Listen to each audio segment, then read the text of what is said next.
do you think the media did this time around? Very poorly, I have to say, very poorly. And I've done many interviews over the last 40 hours with all the mainstream media in the UK and in the US. And I tell you, I came out even more certain that international mainstream media directly plays a role in the plight of the Palestinian people and the oppression of the Palestinian people, because they are actively engaged in distorting facts, in distorting the Palestinian quest for freedom and dignity, the Palestinian struggle, and seeking all the time to give Israel a cover for its atrocities. In most of the questions I receive, it's always about Israeli casualties, not about the much more Palestinian victims. I just came out from an interview with Sky, and the only focus was about an incident in Tel Aviv yesterday when Israel was wreaking havoc, destroying an entire refugee camp in Jenin, killing children in Ramallah and here and there, when the numbers are all over the place. 190 Palestinians were killed so far in the first 6 months of this year, including 24 children. One of them is Muhammad al-Tamimi, 2.5 years old, who was shot in the arms of his own dad, his own father. And yet the international media is only focusing on trying to blame the victim all the time, trying to shed light that the issue is violence by Palestinians, terrorism by Palestinians, not illegal occupation by Israel, not subjugation and oppression that has lasted for 75 years. And therefore, the international media is trying always to blur the picture and to confuse their audience on purpose and to strip the whole situation of context. And our role is becoming more and more challenging. And I have to admit to you, it is frustrating for a Palestinian ambassador, a Palestinian voice, to face up all this and to face all these challenges. And, many of these journalists invite you with a mindset of, we got you. They just want to get you. They don't want to understand the real situation. They don't want to have any real empathy. I don't feel that there is real objectivity or neutrality when it comes to their questions. And sometimes I feel, not only I feel, I know that it follows the talking points and the propaganda of the Israeli occupation army, the spokesman of the talking points of the Israeli embassy and the Israeli occupation army, the official side, and they pick the same talking points and they throw it on you. No. The BBC should know better and should do better. And Sky and all the various mainstream media here. Their job is to portray the truth and to report the truth. They have many reporters there, and they know what is happening to the Palestinian people. They know what just happened a couple of weeks ago when settlers went into rampage against several Palestinian villages, burning homes and cars and properties and killing Palestinians. Those are illegal settlers. And now the Palestinian people are not only facing the Israeli military, as has been the case for many decades, we are also facing the settler militias all over the West Bank, the occupied West Bank. Furthermore, we are facing Israeli civilians that are being armed by Ben Gvir and the Israeli government to kill at will and without any accountability. Not one of these settlers have been brought to justice. Not one of them have been arrested. And therefore, the media here, instead of focusing on these gross violation of international law, gross violation of human rights, war crimes committed by Israel, crimes against humanity, such as apartheid, very well documented by the UK-based Amnesty International and the Human Rights Watch in the US and the Israeli Human Rights Beit Salim and the numerous Palestinian human rights organizations, instead of focusing on that and asking us, how do we resolve this? They always focus on portraying to the Western audience that the problem is the Palestinian people, that the victims are the ones who actually brought it upon themselves, that there is a mismanagement, that the Palestinian Authority is not in control of this camp or that camp.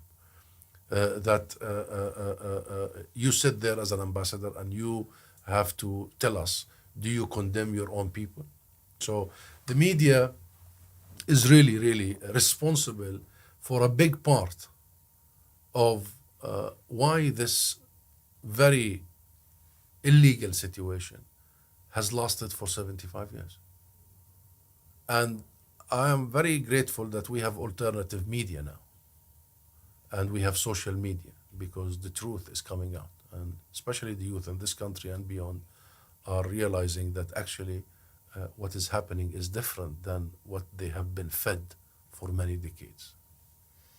And so when you are preparing yourself for one of these interviews, knowing the kind of narrative that you expect to be pushed against you, knowing how small that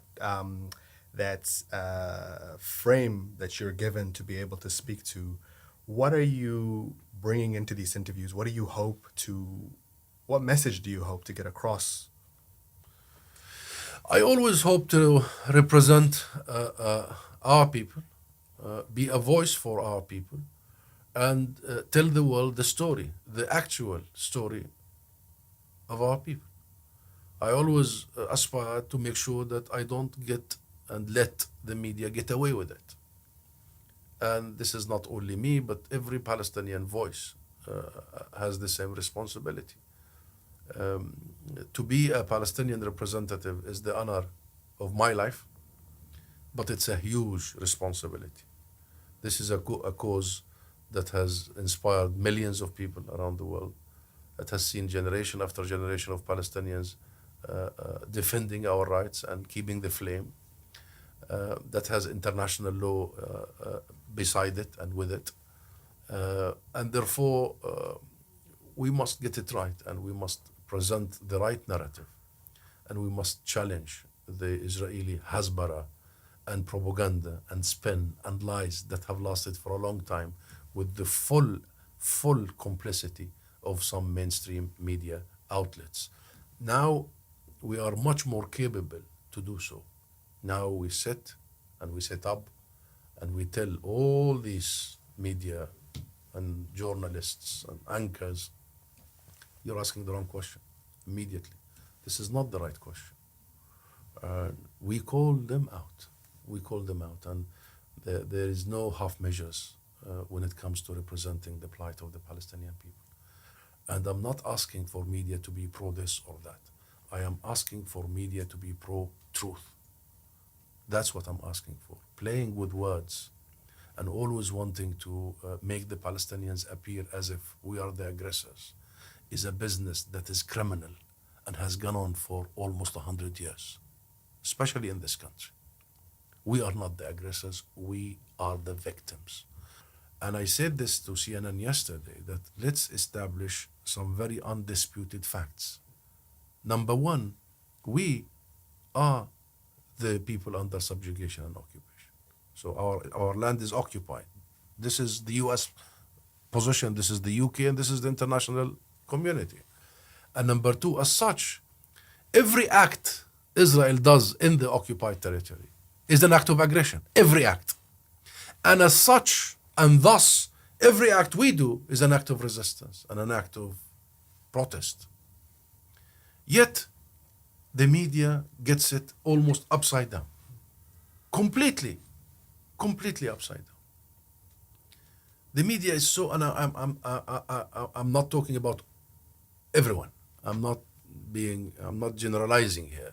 But some media outlets and journalists are there to actually flip things on its head, as if we are occupied. You know, when you listen to some of these reports or some of these questions, you would get out of the moment, or you would come out after that report or interview thinking that it's the Palestinians that are besieging Tel Aviv, thinking that it's the Palestinians that are colonizing Israel, thinking that it's the Palestinians that are, depriving the Israelis from traveling or working.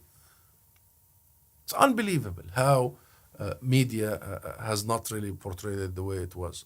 But I have to admit, there are other media reports that are much better. And we need to keep pushing in that direction. And there is a responsibility upon us to provide more accurate information than the spin that comes out of the Israeli official machine and the Israeli army.